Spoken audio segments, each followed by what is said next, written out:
Welcome to G Fun Facts Online. Today, we're diving into a topic that's at the very heart of the American identity: refugees. The Statue of Liberty famously says, "Give me your tired, your poor, your huddled masses yearning to breathe free." It's a powerful ideal. But the actual history of U.S. refugee policy is far more complex. A story of incredible generosity mixed with fear, politics, and prejudice. So how did America's approach to the world's most vulnerable people evolve from an informal welcome to the structured and often controversial system we have today? In the early days of the United States, there wasn't really a difference between an immigrant and a refugee. The country was vast, and the main goal was to populate it. Many of the first European settlers, like the Pilgrims, were essentially refugees fleeing religious persecution. This narrative became a cornerstone of the American story. After the failed European revolutions of 1848, waves of political refugees arrived, welcomed under a general open-door policy. But this sentiment began to change in the late 19th century. As immigration surged, anxieties grew. Industrialization brought social unrest, and immigrants often became easy scapegoats for low wages and other problems. This led to the first major laws to control who could enter the country, most notoriously the Chinese Exclusion Act of 1882. It marked a clear shift away from the earlier, more welcoming stance. Even so, the idea of providing refuge didn't vanish completely. During the Mexican Revolution from 1910 to 1920, thousands fled across the border. While some were turned away, many immigration officers used their discretion, citing, quote, humane considerations to allow them in. This ad hoc, case-by-case approach would soon be tested in a way no one could have imagined. The period between the world wars exposed the tragic flaws in America's informal policy. As Nazi persecution of Jews and other minorities intensified in Europe, the U.S. response was shockingly inadequate. President Franklin D. Roosevelt was sympathetic, but he faced powerful forces: deep-seated isolationism, economic fears from the Great Depression, and rampant anti-Semitism. A 1938 poll is incredibly telling. 94% of Americans disapproved of how the Nazis were treating Jews, yet 72% were against allowing more Jewish refugees into the country. This sentiment had devastating consequences. The most infamous example is the SS St. Louis. In 1939, this ship carried over 900 Jewish refugees from Germany.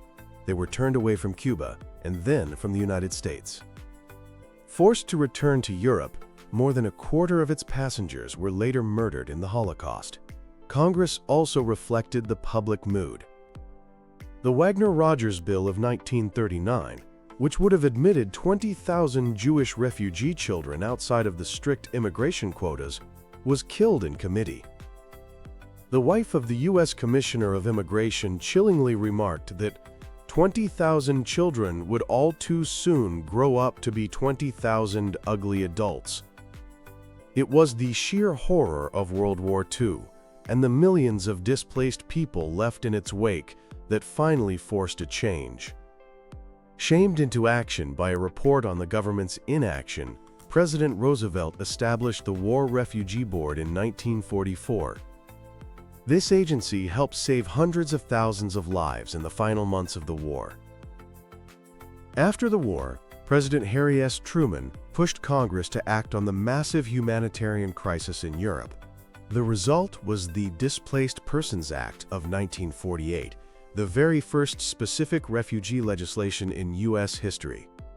It initially authorized admission for 200,000 people, later increased to over 400,000. But even this act was flawed. It contained discriminatory provisions that favored certain groups and excluded many Jewish survivors. President Truman, while signing it, publicly called it a, quote, pattern of discrimination and intolerance, and he later succeeded in getting Congress to amend it. With the dawn of the Cold War, U.S. refugee policy took another sharp turn. Welcoming those who fled communist regimes became a powerful propaganda tool. Refugees were no longer just humanitarian cases. They were symbols of freedom's triumph over tyranny. This era was defined by a series of ad hoc responses to specific crises. When the Soviet Union crushed the Hungarian Revolution in 1956, President Eisenhower used his executive parole authority to admit tens of thousands of Hungarian refugees. A few years later, Fidel Castro's rise to power in Cuba triggered another massive refugee flow. The U.S. government, seeing Castro's regime as a direct threat, established the Cuban Refugee Program, providing extensive federal aid for resettlement. The Cuban Adjustment Act of 1966 even allowed Cubans to apply for permanent residency after just 1 year. Then in 1975, the fall of Saigon prompted the Indochina Migration and Refugee Assistance Act, which authorized the resettlement of about 130,000 refugees from Vietnam, Cambodia, and Laos. The images of the boat people fleeing for their lives highlighted the urgent need for a more stable and predictable system. This piecemeal, politically driven approach couldn't last. By the late 1970s, there was a growing consensus that the U.S. needed a more orderly and fair system.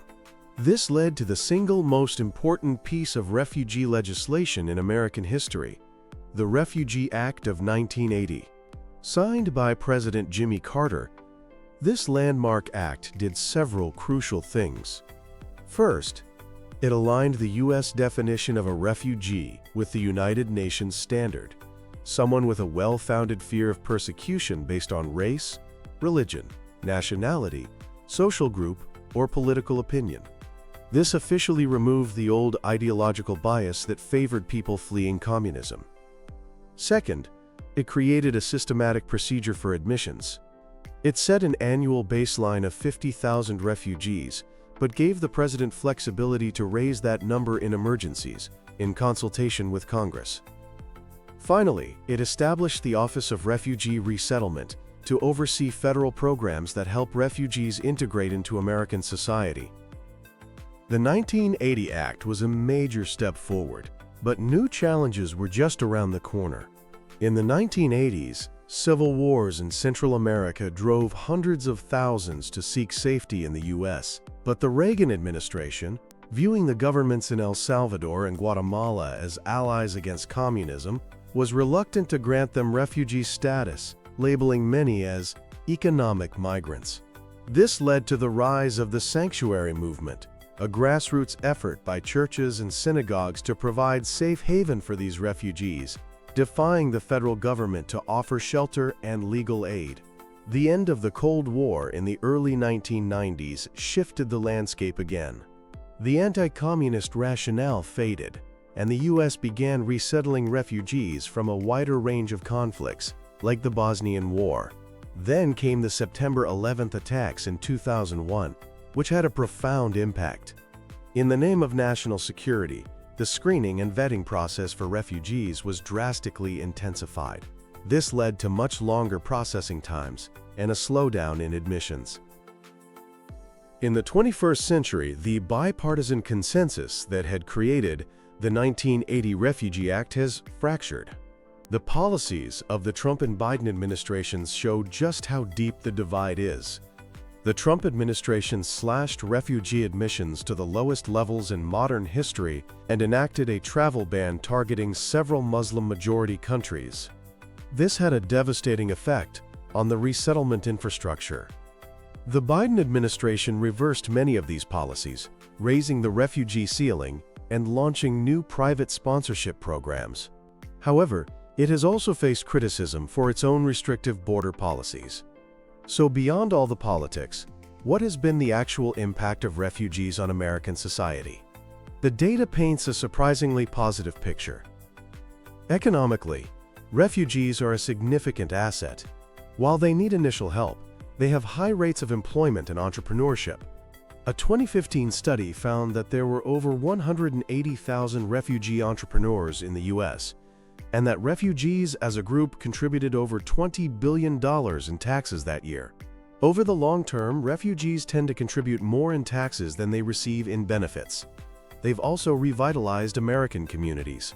Cities like Utica, New York, and St. Louis, Missouri, credit refugees with injecting new life into their local economies, opening businesses in once empty storefronts, and turning around declining populations. Of course, integration isn't always easy. Refugees often arrive with limited English, struggle to find jobs that match their skills, and many carry the trauma of what they've fled. This is where non-governmental organizations, many of them faith-based, play a critical role. They form a public-private partnership with the government, providing everything from housing and language classes to job training and a crucial support network. So the history of U.S. refugee policy is a story of contradictions. It's a reflection of a nation constantly struggling to balance its highest ideals with its fears. The millions of refugees who have rebuilt their lives here have undeniably enriched the country economically and culturally. Their stories are a testament to the enduring power of the American dream. But today, that legacy is uncertain. As the number of displaced people worldwide reaches record highs, the United States is at a crossroads. The path it chooses will not only decide the fate of countless people seeking safety, but will also define the character of the nation for generations to come.